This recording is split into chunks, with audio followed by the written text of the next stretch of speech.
কেমন গেল ঈদের সিনেমাগুলো, কোন সিনেমাটি রয়েছে আলোচনার তুঙ্গে এবং কোন সিনেমাটি থেকে কত টাকা বিজনেস হয়েছে এইটা জানার জন্য অনেকেই আগ্রহ নিয়ে আছে যে কোন সিনেমা থেকে কত টাকা বিজনেস হয়েছে। তো ভাই ব্রাদার, সেই সমস্ত বিষয় নিয়ে আজকের এই ভিডিওতে কথা বলবো যে কোন সিনেমা থেকে কত টাকা আর্ন এসেছে এবং কোন সিনেমাটা সর্বোচ্চ বিজনেস করছে এবার ঈদে। তো ভিডিওটা না টেনে পুরো ভিডিওটা কন্টিনিউ করুন। আর হ্যাঁ, আপনি কোন সিনেমাটি হলে গিয়ে দেখছেন ভিডিও কমেন্ট বক্সে কমেন্টে বলুন। তো ভাই ব্রাদার, চলুন মূল বিষয়ে আলোচনা করা যায়। তো এবার ঈদে অনেকগুলো সিনেমা রিলিজ হলেও সবগুলো সিনেমা যে আলোচনা তুঙ্গে আছে এমনটা কিন্তু না। ঈদের 3 দিন যেতে না যেতে 3টি সিনেমা হল থেকে নামিয়ে দেওয়া হয়েছে, কারণ ওই 3টি সিনেমা হলে দর্শক টানতে ব্যর্থ হয়েছে। আর বাকি যে সিনেমা কয়েকটি রয়েছে এই সিনেমা কয়েকটি মোটামুটি ভালোই দর্শক টেনেছে এবং প্রায় সই দিয়েছে হাউসফুল। তার মধ্যে উল্লেখযোগ্য মেগাস্টার শাকিব খান, রাজকুমার, শবনম বুবলি, দেয়ালের দেশ, মায়াদালা এবং জিন্টু, সেই সঙ্গে ওমো, এই কয়েকটি সিনেমা শো প্রায় গিয়েছে হাউসফুল এবং এই কয়েকটি সিনেমার টিকিট কাটার জন্য মানুষকে একদিন আগে সিরিয়াল দিয়ে থাকতে হয়েছে। এই 5টি সিনেমা এবারে ঈদের রেকর্ড পরিমাণের বিজনেস করেছে আর বাকি সিনেমাগুলো 3 দিন যেতে না যেতে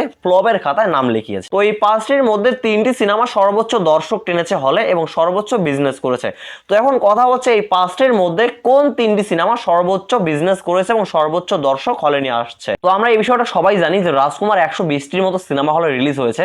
120টির মতো সিনেমা হলে রিলিজ হয়েছে, দর্শক তো টানবে, এটাই স্বাভাবিক, তাই না? রাজকুমার যদি অল্প কয়েকটি হলে রিলিজ হতো তাহলে কিন্তু রাজকুমার সিনেমার টাকাটা উঠাই নিয়ে আসতে পারতো না। এতগুলো হলে রিলিজ দিয়ে কিন্তু রাজকুমারের টাকা উঠাই নিয়ে আসছে এবং ভালো একটা টাকা ঘরে নিয়ে আসতে পারছে প্রডিউসার। তো এরপরে যে সিনেমাটি আসতেছে সেটি হচ্ছে মায়াদালাপ। মায়াদালাপ সিনেমাটি অল্প কয়েকটি হল নিয়ে যাত্রা শুরু করলেও পরবর্তীতে হল কিন্তু পেয়েছে বেশি। মায়াদালাপ সিনেমাটি স্টার সিনেপ্লেক্সে কোনো শিডিউল পায়নি, যমুনা ব্লকবাস্টারে শিডিউল পেয়েছে। একটি সিনেপ্লেক্স এবং কয়েকটি সিঙ্গেল স্ক্রিন নিয়ে মায়াদালাপ সিনেমা যে বিজনেসটা করেছে আমি মনে করি রাজকুমারের সমতুল্য হয়েছে। আর দেয়ালের দেশের কথা বলি, দেয়ালের দেশ সিনেমার স্টার সিনেপ্লেক্সে কিন্তু 4 দিন কোনো টিকিট ছিল না, একটানা হাউসফুল গিয়েছে 4 দিন এবং সর্বোচ্চ শো পেয়েছে দেয়ালের দেশ। এই 4 দিনই স্টার সিনেপ্লেক্স থেকে দেয়ালের দেশ সিনেমাটা তার লগ্নিকৃত টাকা উঠাই নিয়ে আসছে এবং কি এই 2 সপ্তাহে রেকর্ড পরিমাণের বিজনেস করছে শবনম ইয়াসমিন বুবলি এবং শরীফুল রাজ অভিনীত দেয়ালের দেশ সিনেমাটি। এইভাবে আর কয়েকদিন চললে রাজকুমারকেও ছাড়িয়ে যেতে পারে শবনম বুবলির দেয়ালের দেশ সিনেমাটি। দেয়ালের দেশ সিনেমার বিজনেস কিন্তু এখনো অব্যাহত আছে, দেয়ালের দেশ সিনেমা কিন্তু এখনো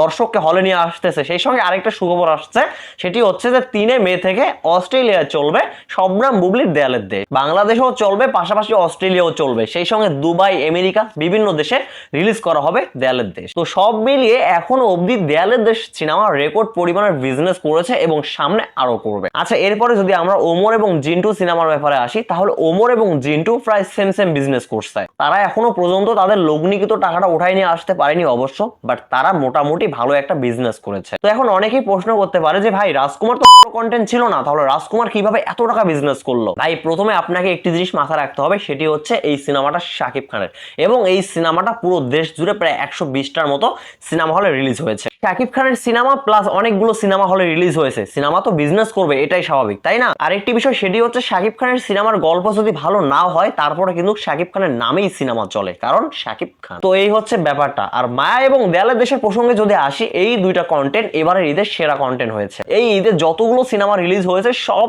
সিনেমা নিয়েই টুকটাক রিপোর্ট বের হয়েছে, বাট মায়া এবং দেয়ালের দেশ নিয়ে এখন পর্যন্ত একটা রিপোর্ট বের হয়নি। সিনেমা 2টি শেষ করে মানুষ হল থেকে বেরিয়ে কাটাকাটি করেছে, আর তা না হলে হল থেকে বেরিয়ে আবারও টিকিট কেটে সিনেমা 2টি দেখতেছে। যদি মায়াদালাপ এবং দেয়ালের দেশ কন্টেন্ট খারাপ হতো তাহলে কিন্তু মানুষ বারবার সিনেমাটা দেখতো না এবং মানুষ সিনেমাটা দেখার পর চোখ দিয়ে পানি ফেলতো না। রাজকুমারের কন্টেন্ট কিন্তু এতটাও ভালো ছিল না, তারপরে কিন্তু রাজকুমার চলেছে শুধুমাত্র শাকিব খানের নামের উপর। আর এবারের ঈদের সিনেমাগুলোর লিস্ট যদি আপনি করেন এবং সবগুলো সিনেমা দেখে এক পাশ থেকে মার্ক দেন, তাহলে আপনাকে সর্বপ্রথম দেয়ালের দেশ এবং মায়াদালাপ সিনেমাকে 1 নম্বরে রাখতে হবে, কারণ গল্পের দিক থেকে সব থেকে বেশি এগিয়ে আছে দেয়ালের দেশ এবং মায়াদালাপ।